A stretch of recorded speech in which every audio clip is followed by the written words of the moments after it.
ओम शांति।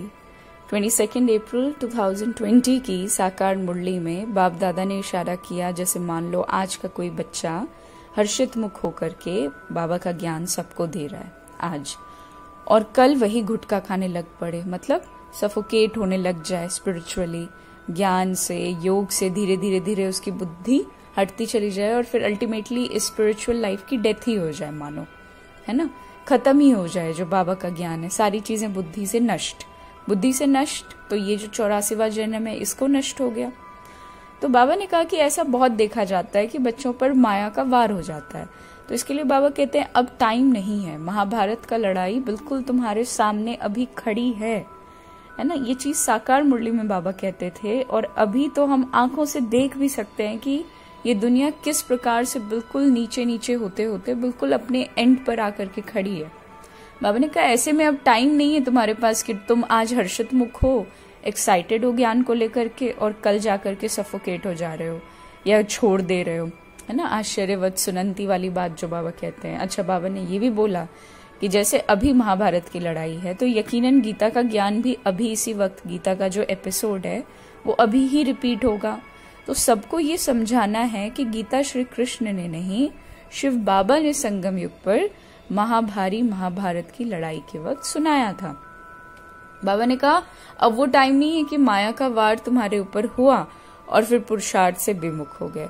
बाबा ने कहा माया का वार होगा, वो तो होता ही रहता है, जिसे बाबा दूसरे शब्दों में कहते हैं मनसा के तूफान आएंगे, है ना। लेकिन पुरुषार्थ करके बाप को याद करना है।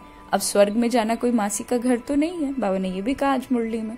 बाकी रोना पीटना व बेहाल ये सब नहीं होना है, हिम्मत से, जैसे बाबा कई बार कहते हैं एक हिम्मत का कदम तुम्हारा और बाकी 1000 कदम मेरे।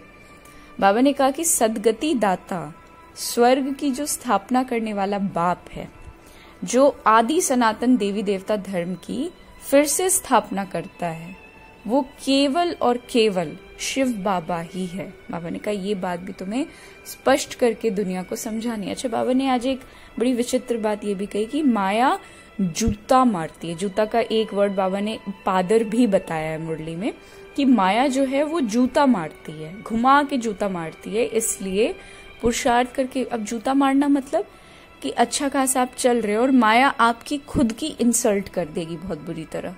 जैसे बाबा कई बार कहते हैं तुम्हें अपने ऊपर खुद ही रहम करना है, आप ही अपने ऊपर रहम करना है, और अपने ऊपर रहम नहीं किया तो माया तुम्हें घड़ी घड़ी ऐसे ही इंसल्ट करेगी।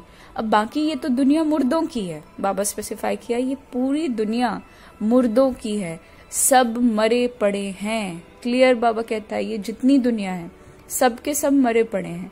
अब ऐसे टाइम पर तुम्हारे पास जो योग की तलवार है ना, बाबा कहते हैं ना कि अगर ज्ञान तलवार है तो उस तलवार का जो जौहर है, धार जो है, शार्पनेस जो है, वो योग है ना।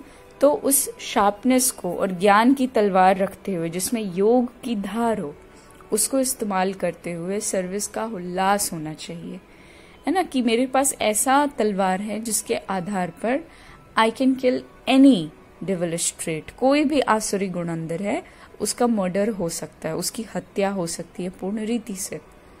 बाबा ने कहा देहधारियों से जब प्रीत अगर होगी तो उल्टे कर्मों का खाता ना बने, ऐसा हो ही नहीं सकता।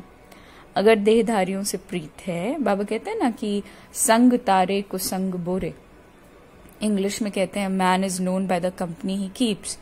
तो कौन सी कंपनी में मैं रह रही हूँ, किसको मैं अपना संगी साथी बना रही हूँ, वो चीज डेफिनेटली मेरे भाग्य पर, मेरी बुद्धि पर, मेरे सोचने समझने के तरीके पर, दिनचर्या पर, अल्टीमेटली तकदीर पर बहुत भारी इम्पैक्ट डालेगा, है ना। तो बाबा इसीलिए घड़ी घड़ी हमें कह लीजिए आगाह करते रहते हैं कि देहधारियों से प्रीत अगर होगी तुम्हारी तो उल्टे कर्मों का खाता डेफिनेटली बन जाएगा, है ना। बाबा कहते हैं कई बच्चों को बंधन भी है और मोह भी रहता है ना, दोनों बातें साथ साथ कह रहे हैं। बंधन कह के बच्चों का दिल वो कर रहे हैं कि चलो ठीक है बच्चा तुम बंधन में हो, लेकिन फिर रियलिटी भी बता रहे हैं कि कहीं ना कहीं तुम्हें भी मोह है, अटैचमेंट है, इसीलिए वो बंधन तुम्हें भी बांध करके रखे हुए है। अगर तुम्हें इस चीज से परवाह नहीं है कि सपोज अभी जैसे ये टाइम क्या चल रहा है, ये टाइम चल रहा है अपने खाते को एलिवेटेड करने का, है ना। जैसे कई बार हमने दुनिया में सुना है कि लोगों को अपने लाइफ में सक्सेसफुल अगर होना होता है तो कई लोगों ने घर बार छोड़ दिया और अकेले स्ट्रगल करने निकल पड़े, है ना, ताकि वो अपने लाइफ को बेहतर बना सके। तो वो एक जन के लिए ऐसा स्टेप उठा सकते। अब परमात्मा खुद आकर के कहता है कि 21 जन्मों के लिए मैं तुम्हें बादशाही देता हूं। तो ऐसे में या तो हम अपने योग तपस्या के आधार पर एक जो अटैचमेंट का सेंस है उसको खत्म करते हुए निरंतर बाप की बताई चीजों पर, बाप की बताई डायरेक्शंस पर हम सदा चलते रहें, ताकि हम पर कोई दबाव डालकर जो पुराना तौर तरीका या पुराना बिलीफ सिस्टम जीवन को जीने का है उसको कोई हमारे ऊपर थोप ना सके। या तो ये तरीका हो। और दूसरी चीज बाबा बता रहे हैं, अगर ऐसा नहीं है सपोज, तुम उस बंधन को अपने ऊपर इम्प्लीमेंट होने दे रहे हो, तो इसमें कमी कहीं ना कहीं तुम्हारी भी है कि मोह कहीं ना कहीं, मोह की रग अभी भी बाकी है ना।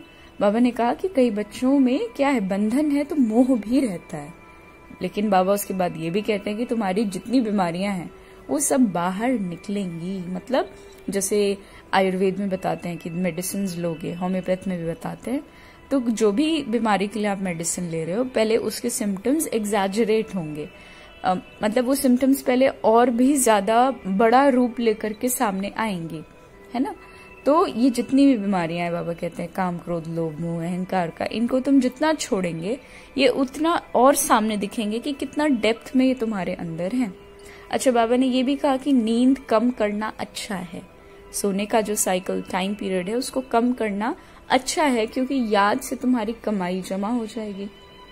अच्छा, दिन में फुर्सत नहीं मिलती है, इसीलिए रात्रि में याद में बैठना जरूरी है। अमृत वेला मस्ट है, क्योंकि दिन में टाइम नहीं मिलेगा। अगर सेवा पे हैं तो सेवा करना है, भिन्न भिन्न प्रकार के काम होते हैं घर में, अगर घर में रहते हैं, है ना। वैसे बाबा ने आज साफ कहा कि जो क्रोध करने वाले हैं बाबा उनको कभी देखता भी नहीं है, और समझ नहीं होती है, इसीलिए एक दूसरे से नफरत आती है।